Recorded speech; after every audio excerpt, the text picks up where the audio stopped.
What if a father, imprisoned for his son's murder, discovers his son might be alive? Welcome to I Will Find You.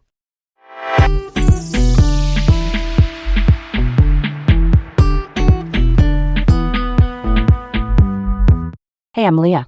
I'm excited about today's mystery. I'm Garrett, and I'm all about solving this puzzle today. Welcome to Laid Back Learning with Leah and Garrett. The topic on deck is I Will Find You, a Netflix miniseries adapted from Harlan Coben's novel. I remember being hooked on Coben's novels, staying up way too late trying to outsmart the twist before the last page. Real talk, this series brings that same pulse, the hook, the secrets, and that feeling the ground could shift under you at any second. That's so wild. All right, let's set the stage for this one. I Will Find You is an 8-part American crime drama on Netflix, adapted from Harlan Coben's 2023 novel. A miniseries just means it's a limited run with a beginning, middle, and end baked in. The story centers on David Burrows, played by Sam Worthington, a former law professor doing life for the murder of his young son, Matthew. Then a spark. David's ex-sister-in-law, Rachel Mills, played by Britt Lower, brings him a lead that Matthew might still be alive. That's the engine. That's the chase. Let's unpack this. The show layers in law enforcement and family ties that complicate every move, and it brushes up against the Boston Police Department and the FBI's Boston Fugitive Task Force. Quick explainer. A fugitive task force is a multi-agency unit focused on tracking down people on the run. Here it adds urgency because once David starts acting on that lead, he's not just a grieving dad. He's a hunted man inside a system that already judged him. The series premiered June 2026, which keeps the tech and tactics current. Here's a thought I've been turning over. The adaptation pipeline happened fast. Harlan Coben, who wrote the novel, also co-creates and executive produces the show, and co-creator Robert Hull is the showrunner. Showrunner just means the person steering the ship day to day, from the writer's room to the tone of each episode. Executive producer means high-level oversight on creative and logistics. Coben's presence matters because the guy is famous for twisty, parent and child-driven mysteries, and him guarding the gears of the story helps lock in the misdirections and reveals the book is known for. Why set it in the U.S. this time? Most of Coben's recent TV versions lived outside America. Moving the story stateside lets the show play with U.S. institutions on screen, Boston police badges, the FBI's hierarchy, and how those agencies actually coordinate. It sounds small, but it shapes everything from how warrants are discussed to who owns a scene at a crime site. It also broadens appeal for viewers who recognize the American procedural vibe. That checks out. And behind the scenes, you've got a deep bench of executive producers. Besides Coben and Hull, there's Brian Winbrandt, Stephen Lillian, and John Weber. Winbrandt and Lillian are veterans of genre TV. Weber is a production heavyweight. I'm down for that balance because it signals we can juggle a big ensemble and keep the pacing tight. 8 episodes means no room to meander. It's a sprint with just enough pit stops to deepen character. Speaking of the ensemble, let's dig deeper into who's who. Sam Worthington is David Burrows, the father at the center. Britt Lower is Rachel Mills, the ex-sister-in-law who used to be a decorated reporter at the Boston Globe and now lectures at Quincy College. Milo Ventimiglia is Hayden Payne, Rachel's ex and confidant, and Erin Richards plays Cheryl Dreesen, David's ex-wife and a pediatric surgeon. Already, we've got an intimate triangle of loyalty, grief, and doubt. Then the supporting web gets thick. Jonathan Tucker is Adam McKenzie, a Boston police sergeant and David's best friend, and Peter Outerbridge plays Adam's dad, Philip McKenzie, the warden at Briggs Penitentiary.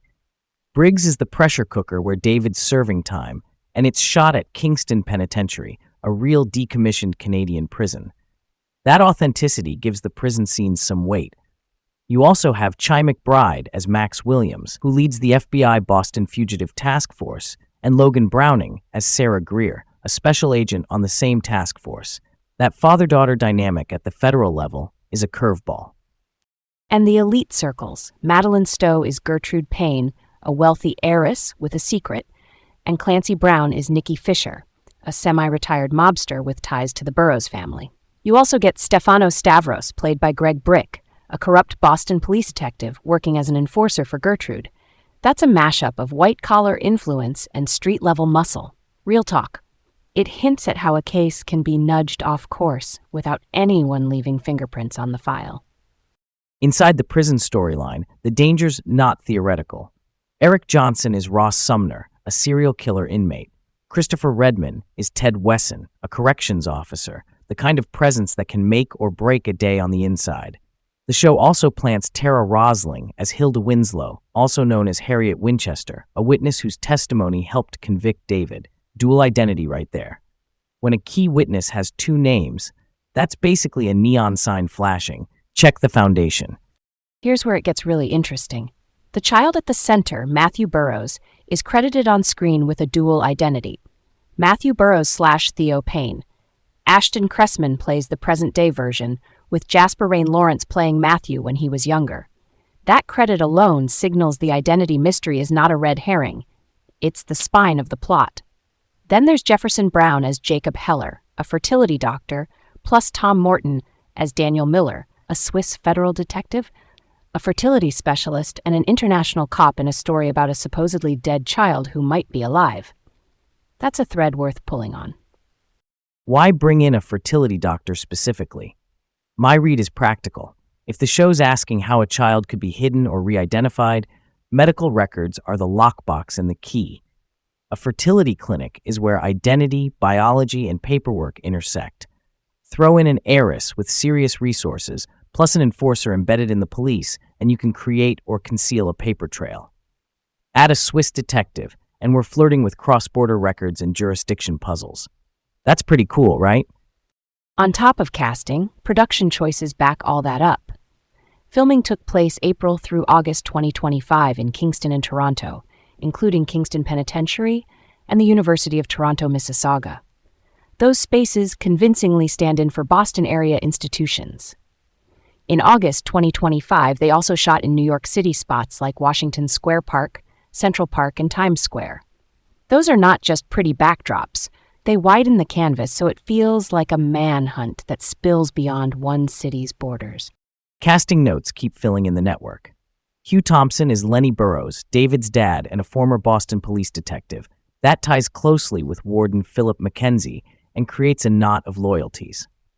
Also in the mix are Nicola Correa Damoud as Julie D'Souza, a senior special agent in the Boston FBI office, plus agents Dev Chopra, played by Vas Saranga, and Simmons by Gregory Waters. This map's a chessboard where every move triggers institutional friction. I'm all about that perspective. Let's talk structure and payoff. 8 episodes is a sweet spot for a closed-ended arc. It keeps the suspense tight and gives room for character beats, like Rachel navigating old feelings with Hayden Payne while staying focused on the lead about Matthew.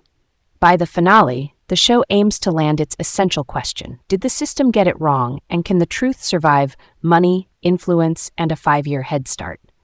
Even so, critical reception was mixed. Rotten Tomatoes hovered at 61% with an average rating of 6.1 out of 10, and Metacritic landed at 55 out of 100. Not gonna lie, that's middle of the road, but those numbers often reflect debate over plausibility versus momentum in twisty thrillers. Yeah, and sometimes the scale tilts on whether the finale sticks the landing. Genre fans will ride for the twists even if critics split over the how. I think the authenticity of Kingston Penitentiary is a big plus. Real corridors and cells change the temperature of every conversation. You feel risk in the bricks. That's something to chew on, huh? Let's get to the heart of it. Was David truly framed, or is there more to the alleged crime? My take leans toward framed. Rachel's lead is not hand-wavy. She's a former Globe reporter, so she understands sourcing and verification. Also, the witness Hilda Winslow, who's also Harriet Winchester, shows the case has shaky pillars. A dual identity for a cornerstone witness is a red flag. If your foundation is wobbly, the house can't stand, no matter how neatly the prosecution laid the bricks. Okay, let's move on this carefully. I hear you, but I'm a little skeptical by design. The legal system is complex. It tends to accrete layers of review, appeals, motions, procedural checks. If David was convicted, enough pieces must have aligned in court to persuade a jury. So if Rachel is right, I'm asking why the system missed it. Confirmation bias is powerful. Rachel cares about David. Caring can tilt the lens. That doesn't make her wrong. It just means I want corroboration independent of her chain of custody, you know? That's fair. So why would the system miss it? Because the story threads point to influence. Stefano Stavros, the corrupt detective tied to Gertrude Payne, suggests a pipeline to steer outcomes. If a wealthy family has motive and reach, evidence can be framed, witnesses can be shaped, and pressure can be applied in places that never make the transcripts. Add Briggs Penitentiary dynamics. A dangerous inmate like Ross Sumner and a corrections officer like Ted Wesson. That's an ecosystem where information is currency and protection has a price. If David was nudged into a no-win box early, the rest becomes inertia. Speaking of which, Hilda Winslow/Harriet Winchester. Dual names make me wonder who vouched for her and what vetting happened. If she's compromised, then yeah, the verdict's shaky. But I still want a hard link that ties the money and muscle to an actual mechanism. Show me a falsified medical record from that fertility doc, Jacob Heller. Show me travel records that Swiss detective Daniel Miller connects to the kid's identity. If those receipts exist, I'm there. Until then, I'm in the maybe column. Totally get where you're coming from.